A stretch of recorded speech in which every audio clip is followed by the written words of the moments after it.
세상에 오직 하나만 있는 방송 루미네이션 뉴스 담당자 자샤킴입니다. 과거를 돌아보지 않는 자는 앞으로 나갈 수 없다는 생각에서 저는 오늘 세계 최초로 이 되새긴 방송인 루미네이션 뉴스를 시작했습니다.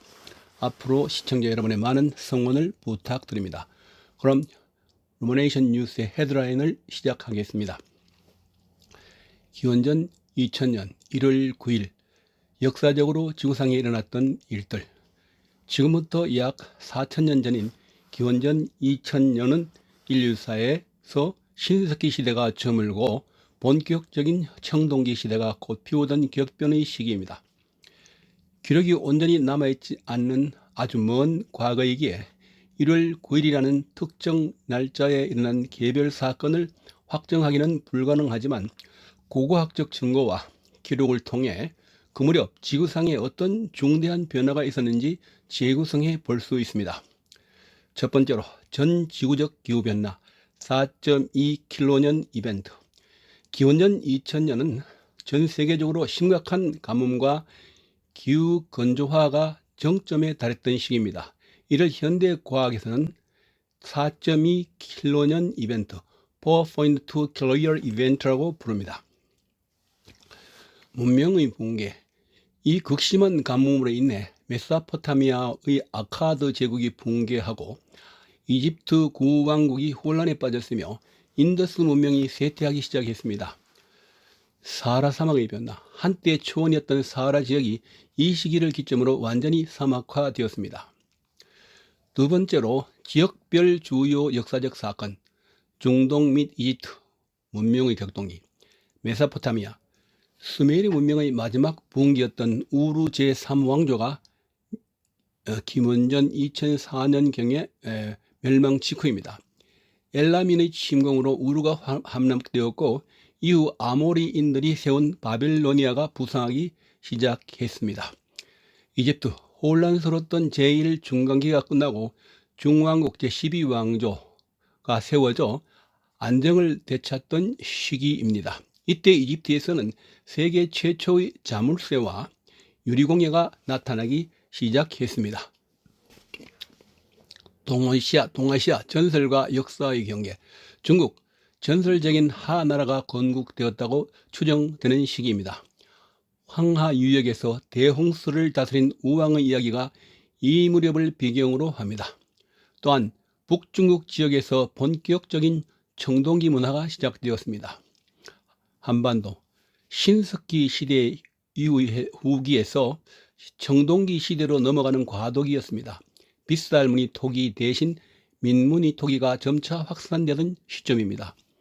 유럽 및 각 지역, 영국, 그 유명한 스톤헨지의 주요 구조물이 완성되어 가던 시기입니다. 그리스, 크레타 섬에서 미노아 문명이 발흥하여 거대한 크노소스 궁전의 건설되기 시작했습니다. 생태계. 지구상에 마지막으로 남아있던 메머드가 북극해의 브랑겔 섬에서 마침내 멸종한 시기로 추정됩니다.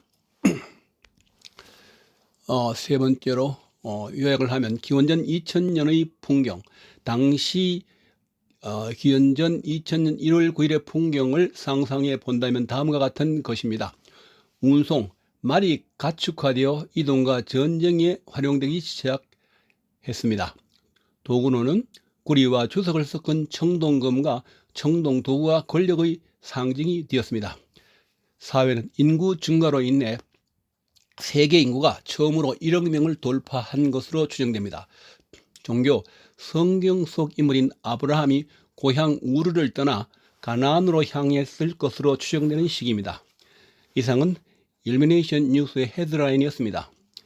그럼 역사적 인물인 아브라함에 대해서 집중적으로 알려드리겠습니다.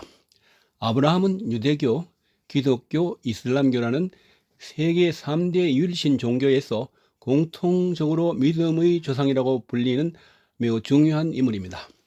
앞서 말씀드린 기원전 2000년경의 역사적 배경 속에서 그의 이야기를 살펴보면 더욱 흥미롭습니다. 부름과 떠남, 고향 우르를 떠나다.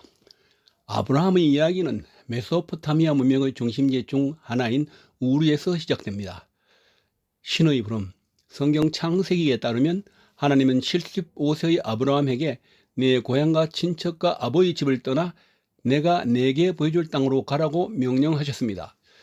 목적지, 그는 정착된 삶을 버리고 가나안, 오늘날 팔레스타인, 이스라엘적 땅을 향해 긴 여정을 떠납니다.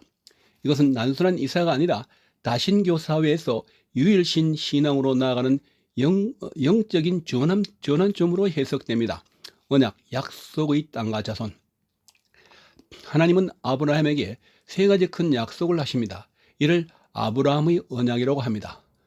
땅, 가나안 땅을 그의 후손에게 주겠다는 약속. 자손, 하늘의 별과 같이 바다의 모래와 같이 많은 자손을 주겠다는 약속. 당시 아브라함은 자녀가 없는 노인이었기에 이는 불가능해 보이는 약속이었습니다. 복, 그를 통해 천하 만민이 복을 얻게 될 것이라는 선언이었습니다. 세 번째로 시험과 이삭, 믿음의 증명.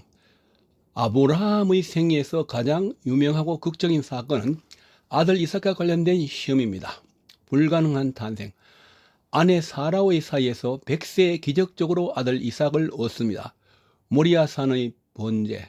하나님은 아브라함의 믿음을 시험하기 위해 가장 소중한 아들 이삭을 제물로 바치라고 명령합니다. 아브라함이 이에 순종하려 했을 때 하나님은 그를 멈추시고 대신 바칠 수장을 준비해 두셨습니다. 여기서 여호와 이라는 말이 나오는데 여호와께서 준비하신다는 뜻입니다. 네 번째로 아브라함의 가계도와 종교적 유산. 아브라함의 가족관계는 오늘 중동의 역사를 이해하는 데 핵심 열쇠입니다. 아브라함이 하갈 여종을 통해서 난 아들이 이스마엘인데 그는 이슬람교의 조상이며 아랍 민족의 기원이 되었습니다. 본초에서 나는 사라, 이삭은 유대교와 기독교의 조상, 이스라엘 민족의 기원이 되었습니다. 네 번째로 아브라함의 가계도와 종교적 유산을 알아봤습니다. 다섯 번째로 역사적 관점에서의 아브라함. 기원전 2000년경 메소포타미아는 아모리인들이 대거 이동하던 시기였습니다. 역사학자들은 아브라함의 이주 경로가 당시 셈족 계열 유목민들의 이동 경로와 일치한다는 점에 주목합니다. 그는 당시 풍요로운 도시 문명을 뒤로하고 광야의 유목민적 삶을 선택한 인물로 기록되어 있습니다. 참고 아브라함은 열국 많은 나라의 아버지란 뜻이며 그의 원래 이름은 아브람, 존귀한 아버지였습니다. 그럼 아브라함의 역사 속의 아브라함이 현대인에게 주는 교훈에 대해서 말씀드리겠습니다. 약 4000년 전 아브라함의 여정과 그 시대의 역사는 현대인들에게 단순히 옛날 이야기 이상의 깊은 통찰을 줍니다. 급변하는 21세기를 사는 우리에게 이 내용이 주는 교훈은 세 가지 핵심 키워드로 정리해 드립니다. 첫 번째로 불확실성 속에서의 용기와 결단. 아브라함은 당시 가장 풍요롭고 안전했던 도시인 우르를 떠나 어디로 가는지도 모르는 상태에서 광야로 향했습니다. 현대인들에게 주는 교훈. 우리는 흔히 안정이라는 이름 아래 익숙한 곳에 안주하려고 합니다. 하지만 아브라함의 이야기는 진정한 도약은 익숙한 안락함을 버릴 때 시작된다는 것을 가르쳐 줍니다. 불확실한 미래 앞에서 두려워하기보다 자신의 신념을 믿고 첫 발을 내딛는 용기가 필요함을 시사합니다. 두 번째, 기다림과 인내의 가치. 아브라함은 하늘의 별처럼 많은 자손을 주겠다는 약속을 받았지만 실제로 아들을 얻기까지는 25년이라는 긴 시간을 기다려야 했습니다. 현대적 교훈. 속도와 효율이 지배하는 오늘날 우리는 결과가 즉시 나오지 않으면 쉽게 포기합니다. 하지만 큰 가치를 지닌 목표는 반드시 숙성되는 시간을 필요로 합니다. 인내는 단순히 참고 견디는 것이 아니라 목표를 향한 신뢰를 끝까지 유지하는 힘임을 보여줍니다. 공존과 갈등의 기원, 역사적 성찰. 아브라함의 두 아들 이삭과 이스마엘을 통해 유대교, 기독교, 이슬람교가 갈라져 나온 역사는 우리에게 복잡한 질문을 던집니다. 현대의 교훈. 한 뿌리에서 시작된 인류가 해석의 차이와 갈등으로 수천 년간 반목해온 역사는 관용과 대화의 중요성을 역설합니다. 서로의 다름이 어디서 시작되었는지 이해하는 노력은 현대 사회의 분열과 혐오를 해결하기 위한 첫걸음이 됩니다. 아브라함의 이야기는 우리에게 어디로 가느냐보다 어떤 마음으로 가느냐가 더 중요하다는 사실을 알려줍니다. 기원전 2000년의 거친 환경에서도 자신의 길을 개척했던 아브라함처럼 지금 당신이 마주한 불확실한 상황 속에서도 나만의 약속의 땅을 찾아 나설 용기를 얻었으면 좋겠습니다. 그럼 인류 역사 속의 인물인 아브라함의 이야기를 근거로 하나님의 말씀을 전해보도록 하겠습니다.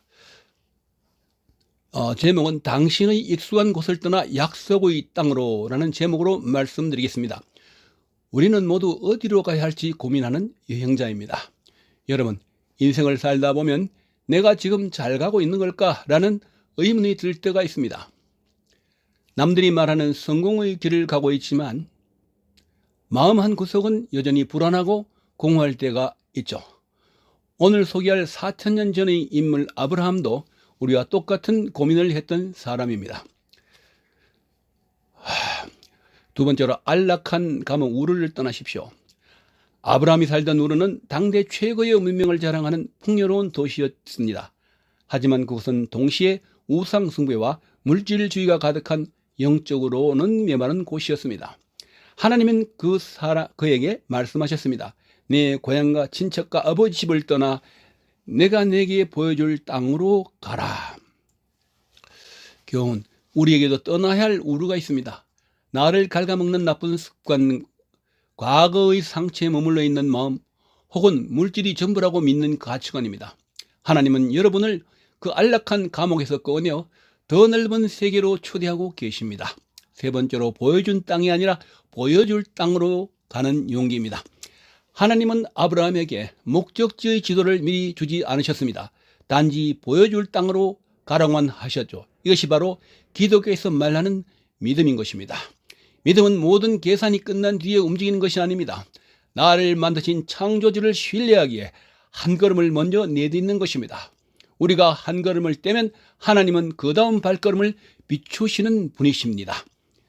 네 번째로 실수를 넘어서는 하나님의 신실하심. 아브라함은 완벽한 영웅이 아니었습니다. 두려움 때문에 아내를 누이라고 속이기도 했고 약속을 믿지 못해 인간적인 방법으로 아들을 얻으려다가 가정에 큰 아픔을 겪기도 했습니다. 하지만 하나님은 그의 실수를 이유로 그를 포기하지 않으셨습니다. 끝내 그를 믿음의 조상으로 빚어내셨습니다. 우리가 하나님 앞에 나아가는 것은 내가 잘나서가 아닙니다. 부족한 나를 포기하지 않으시는 그분의 사랑을 믿기 때문입니다. 다섯 번째, 오늘 당신을 향한 초대에 응하십시오. 아브라함은 75세라는 늦은 나이에 인생의 이막을 시작했습니다. 하나님은 오늘 여러분에게도 새로운 인생의 지도를 제안하십니다. 내 인생의 주인은 나라고 생각하며 무거운 짐을 혼자 지고 오셨다면 이제 당신은 가장 잘 아시는 하나님께 그 짐을 맡겨보시지 않으시겠습니까? 아브라함의 하나님이 이제 여러분의 하나님이 되어 당신의 삶을 보고의 근원으로 바꾸어 주실 것입니다. 아멘.